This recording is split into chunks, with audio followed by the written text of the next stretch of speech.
ഇപ്പൊ ഒരു ഫാഷനാണ്. കാരണം 4-5 പ്രാവശ്യം ഒരാൾ എങ്ങനെ 9 പ്രാവശ്യമൊക്കെ പീഡിപ്പിക്കാൻ പറ്റും? ഒന്ന് പറഞ്ഞു നോക്ക്. ഇതിപ്പോ ഒരു ഫാഷനാണ്. ഇവര് രണ്ടുപേരും, ഒരു പുരുഷൻ ഒരു സ്ത്രീയെ റൂമിൽ കയറ്റുകയാണെങ്കിൽ മസാല ദോശയും കുർബാനയും ചൊല്ലാനല്ലോ. നിയമത്തിന്റെ കാര്യങ്ങൾ പറഞ്ഞ് നിയമം വെറുതെ വിട്ടു. നിങ്ങൾ നിയമത്തിനെതിരെ യുദ്ധം ചെയ്തിട്ട് ഒരു കാര്യം ചെയ്യേ. ആദ്യം തന്നെ ചെയ്യേണ്ടത് പുരുഷന്റെ മുഖം കാണിക്കുന്നവനൊപ്പം സ്ത്രീയെ കാണിക്കേ. അത് ആദ്യം നേടിയെടുക്ക്. ഞാൻ ഒരു കാര്യം ചോദിച്ചോട്ടെ, അങ്ങനെ സ്ത്രീ ഒരു വ്യാജ പരാതി കൊടുത്ത സ്ത്രീ എന്നാണെങ്കിൽ 14 ദിവസം ഗസ്റ്റ് ഓഫ് ദി മജിസ്ട്രേറ്റ് ആയി കിടക്കട്ടെ. അങ്ങനെ വ്യാജ പരാതി കൊടുത്ത സ്ത്രീയും ഗസ്റ്റ് ഓഫ് ദി മജിസ്ട്രേറ്റ് ആയി കിടക്കട്ടെ. ജെൻഡറിന്റെ ബേസിലല്ല, ജെൻഡറിന്റെ ബേസിലല്ല, ജെൻഡറിന്റെ ബേസിലല്ല, തീർച്ചയായിട്ടും അല്ല. അതൊരു അഫർമേറ്റീവ് ആക്ഷൻ തന്നെയാണ്. ജെൻഡറിന്റെ ബേസിൽ ഇതായിട്ട് പറയല്ല സാർ. ലോകത്ത് പാലസ്തീൻ ഇസ്രായേൽ പ്രശ്നമുണ്ട്, അതുകൊണ്ട് കേരളത്തിൽ പുരുഷ കമ്മീഷൻ വേണ്ട.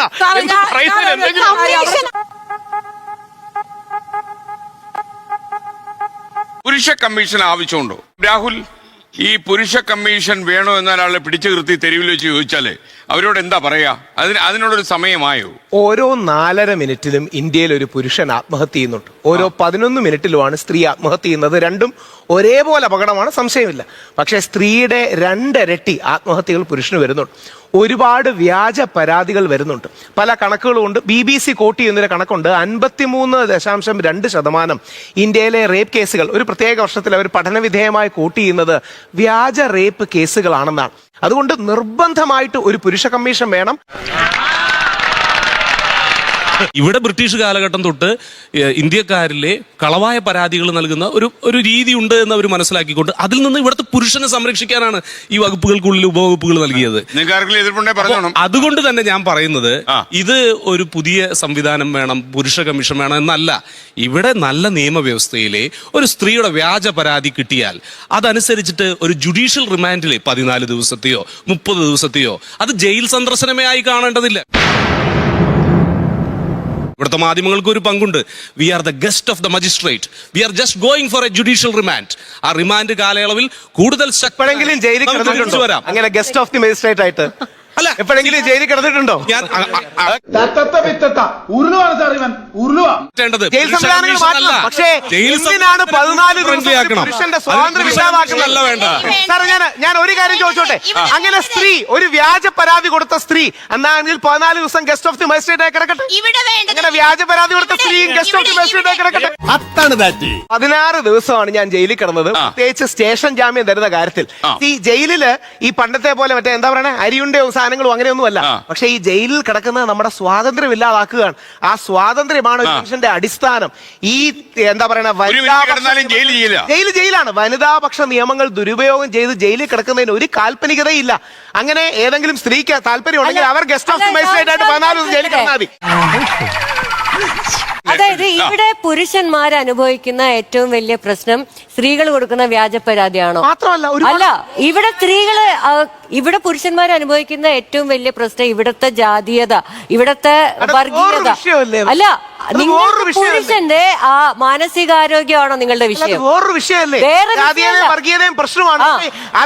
കൊണ്ടുവരുന്നത് എന്തിനാണെന്നറിയാമോ? വിഷയം കൺഫ്യൂസ് ചെയ്യാനാണ്. അതല്ല ഉദ്ദേശം. കേരള ഏറ്റവും വലിയ ജനകീയനായ മുഖ്യമന്ത്രി ശ്രീ ഉമ്മൻചാണ്ടിയെ ഒരു വ്യാജ പരാതിയുടെ പേരിൽ വർഷങ്ങളോളം നമ്മളടക്കമുള്ള മാധ്യമങ്ങളിലെ ആൾക്കാർ വേട്ടയാടിയില്ലേ? നിവിൻ പോളിയെ വേട്ടയാടിയില്ലേ? എത്രയോ പേരെ വേട്ടയാടി. അപ്പൊ ഇവരോടെല്ലാം നിങ്ങൾ ഗസ്റ്റ് ഓഫ് ദി മജിസ്ട്രേറ്റ് ആയി ഒരാഴ്ച പോയി ജയിലിൽ കിടക്കൂ എന്ന് പറയുന്നത് അന്യായമല്ലേ? അങ്ങനെ ഗസ്റ്റ് ഓഫ് ദി മജിസ്ട്രേറ്റ് ആയി കിടക്കുമ്പോഴേ അതിന്റെ വേന അറിയൂ. അങ്ങനെ പറഞ്ഞു കൊടുക്കണം. സമൂഹത്തിലെ ഒരു വിഭാഗത്തിനെയും ജെൻഡറിന്റെ അടിസ്ഥാനത്തിൽ നിയമ സംവിധാനങ്ങൾ വേറിട്ട് കാണുന്നില്ല. നിങ്ങൾക്ക് അതിനുള്ള പ്രൊവിഷൻസ് ഉണ്ട്. അക്കമിട്ട് അദ്ദേഹം അത്തരത്തിൽ വനിതാ കമ്മീഷൻ എന്ന് പറയുന്നത് എന്താണെന്ന് രാഹുലിന് വ്യക്തമായിട്ട് അറിയാം. ജെൻഡറിന്റെ ബേസിലല്ല. ജെൻഡറിന്റെ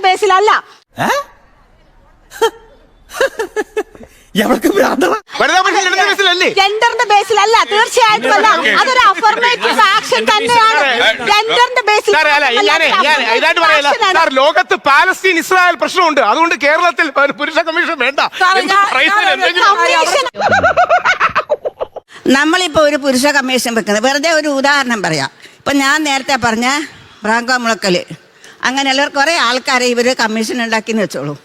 ഈ കമ്മീഷനിൽ അവര് പീഡിപ്പിച്ച ആളുകളെയൊക്കെ നോട്ടീസ് കൊടുത്ത് വിളിപ്പിക്കുന്നു വിചാരിച്ചോ, ആ അവസ്ഥ എന്തായിരിക്കും? ഫ്രാങ്കോ മുളയ്ക്കൽ കേസ് മാത്രമായിരിക്കും ഇതിൽ വരിക. അല്ല, ഫ്രാങ്കോ മുളയ്ക്കലിനെ കോടതി നിരപരാധി എന്ന് പ്രഖ്യാപിച്ച ആളെ പോലും ഇത്ര അപമാനിച്ച് പറയാൻ കഴിയുന്നതും ആ സ്ത്രീയുടെ പേര് പോലും ഞങ്ങൾ ആരും പറയാത്തതും തന്നെയാണ് പുരുഷ കമ്മീഷൻ വേണ്ടതിന്റെ ഏറ്റവും വലിയ ആവശ്യം.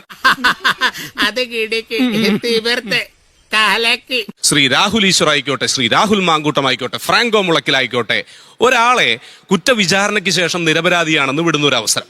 അവിടെ നമുക്ക് ഉണ്ടാകുന്ന പ്രശ്നം എന്ന് പറയുന്നത് നേരത്തെ മാഡം സൂചിപ്പിച്ചതുപോലെ ഇവരുടെ പേര് നമ്മൾ പറയുന്നുണ്ട്. അതിജീവിത മാർഗം കിട്ടുന്ന ഒരു പ്രൈവസി, ആ സപ്പോർട്ട് ഇവിടെ പ്രതികളായവർക്ക് പിന്നീട് കുറ്റം തെളിഞ്ഞില്ലെങ്കിൽ കിട്ടുന്നില്ല. അതിന്റെ ഉത്തരം ഒരു സൈഡിൽ XX ഇടുന്നുണ്ടെങ്കിൽ കഴിയുമെങ്കിൽ ഇന്നത്തെ ഡിജിറ്റൽ യുഗത്തിൽ എന്തുകൊണ്ട് നമുക്ക് ഇവരുടെ പേരുകൾ വൈവൈയാക്കി കൂടാ?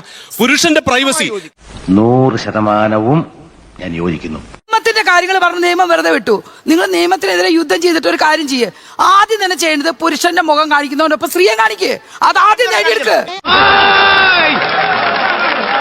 ഈ സ്ത്രീകൾക്ക് പുരുഷന്മാരെ കുറ്റം പറയുന്ന സ്ത്രീകളുടെ വീട്ടിലും പുരുഷന്മാരുണ്ട്. അവരുടെ വീട്ടിൽ അവരുടെ അച്ഛനോ അല്ലെങ്കിൽ അവരുടെ സഹോദരനോ ഭർത്താവിനോ അല്ലെങ്കിൽ അവരുടെ സുഹൃത്തിന് ഇതേപോലൊരു വ്യാജ പരാതി വരികയാണെങ്കിൽ ഇവരെന്ത് ചെയ്യും?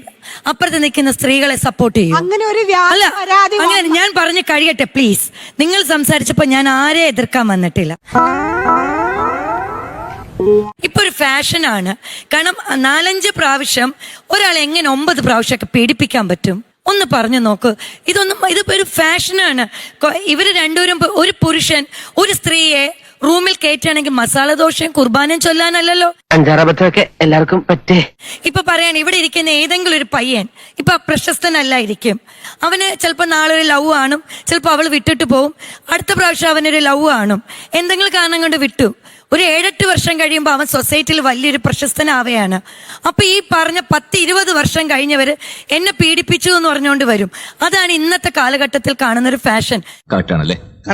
എങ്കിലും ഒരു വ്യാജ പരാതി കൊണ്ടു കൊടുത്താൽ, സ്ത്രീപീഡന പരാതി കൊണ്ടു കൊടുത്താൽ ഇവിടുത്തെ നിയമ സംവിധാനങ്ങൾ അയാൾക്കെതിരെ ഉടനടി കേസെടുക്കുന്നു. താങ്കളോട് ആരാണ് പറഞ്ഞത്? എനിക്ക് തോന്നുന്നു വിനീത എഴുത്തുകാരിയുടെ ആയതുകൊണ്ട് ഒരു സങ്കല്പ ലോകത്താന്നും 1 മണിക്കൂർ കൊണ്ട് FIR ഇട്ടിട്ടുണ്ട് കേരളത്തിൽ. 1 മണിക്കൂർ കൊണ്ട്. നിങ്ങൾ കരുതുന്നതല്ല, ഒരു പോലീസ് സ്റ്റേഷനിലേക്ക് ഒരു SHOയുടെ വിശാലം നടത്തിയത് അവര് FIR ഇടും.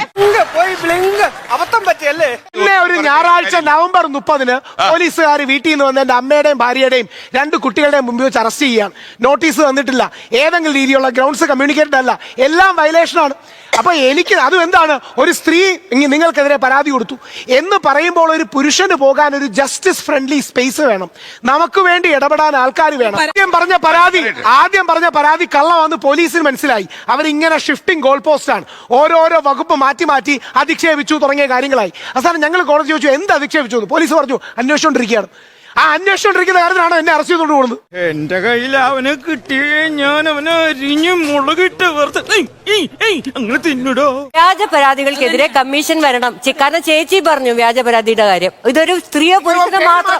ഇതിനെ വ്യാജ പരാതി കമ്മീഷൻ എന്ന് വിളിച്ചാൽ ഓക്കെയാണോ? ഈ പെണ്ണുമ്പോഴൊക്കെ വീട്ടിലിരുന്നാ പോരെ? നമ്മളെ സമൂഹം ചലിക്കുന്നത് മുന്നോട്ടാണ്, ഒരിക്കലും പിന്നോട്ടല്ല. പുരുഷനെ കേൾക്കാൻ വേണ്ടിയിട്ട് ഒരു സ്പേസ് വേണം. പുരുഷാവകാശ കമ്മീഷൻ വേണം തന്നെയാണ് ഞങ്ങളും അഭിപ്രായപ്പെടുന്നത്. ഇക്വാലിറ്റി തന്നെയാണ് വേണ്ടത്. അപ്പോ സ്ത്രീകൾക്ക് ഒരു സ്ഥലം ഉള്ളതുപോലെ തന്നെ പുരുഷന്മാർക്കും എല്ലാ കാര്യങ്ങളും സംസാരിക്കാനും ഇതാക്കാനും ഒരു സ്ഥലം വേണം.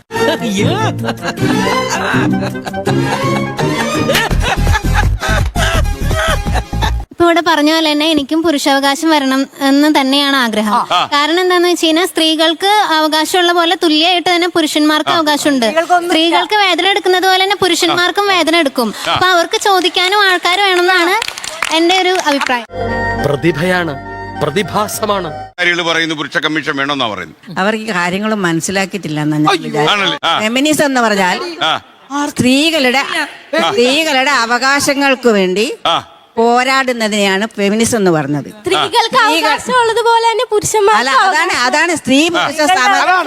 പറയട്ടെ മോളെ, സ്ത്രീ പുരുഷ സമത്വം എന്ന് പറയുന്നത് പുരുഷനെ വേറെ കണ്ടും സ്ത്രീനെ വേറെ കാണാനൊന്നുമില്ല. ഞാൻ നേരത്തെ പറഞ്ഞില്ലേ, ചെറുപ്പത്തിൽ തന്നെ ആൺകുട്ടികളും പെൺകുട്ടികളും ഒരുമിച്ച് അവര് ഈക്വൽ ആണെങ്കിൽ എന്തുകൊണ്ട് നിങ്ങൾക്ക് ഇത് അക്സെപ്റ്റ് ചെയ്യാൻ പറ്റുന്നില്ല? അതാണ് എന്റെ ക്വസ്റ്റ്യൻ. എന്തുകൊണ്ട് പറ്റുന്നില്ല? നിങ്ങൾ എന്തുകൊണ്ട് അതിനെ എതിർക്കുന്നു? അതാണ് എന്റെ ക്വസ്റ്റ്യൻ. ഓടോ കരയാട്ട് നമ്മൾ കുടുംബ കോടതിയിൽ സാധാരണ 20,000 1 ലക്ഷം ഒക്കെ സാലറി വാങ്ങുന്ന പെണ്ണുങ്ങളുടെ അവസ്ഥ എന്താണ്? വിവാഹം കഴിച്ചു പോയിഞ്ഞാൽ പെണ്ണുങ്ങളുടെ അവസ്ഥ എന്താണ്? പിന്നീട് എന്താണ് സംഭവിക്കുന്നത്?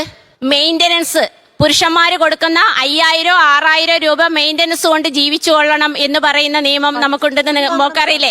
ഒരാളെ ഡൈവേഴ്സ് ചെയ്തു, അവൻ പിന്നെ അന്യ പുരുഷനാണ്, പിന്നെ എന്തിനാണ് അവന്റെ കാശും സ്വന്തം കാലിൽ നിന്ന് എഡ്യൂക്കേഷൻ നിന്ന് നമുക്ക് ഡിഗ്നിറ്റി സെൽഫ് റെസ്പെക്റ്റും വേണം, ഇഷ്ടംപോലെ ജോലി ചെയ്യാം, നിന്ന് കാണിച്ചു കൊടുക്കണം. അല്ലാതെ നമുക്ക് വേണ്ടാത്ത കാശ് വാങ്ങിച്ച ആ പെണ്ണ് വേറെ രീതിയിലാവും.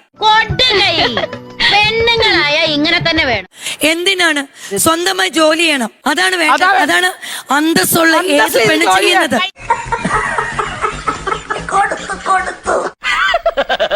തൽക്കാലം ഇത്രയും മതി. വരട്ടെ.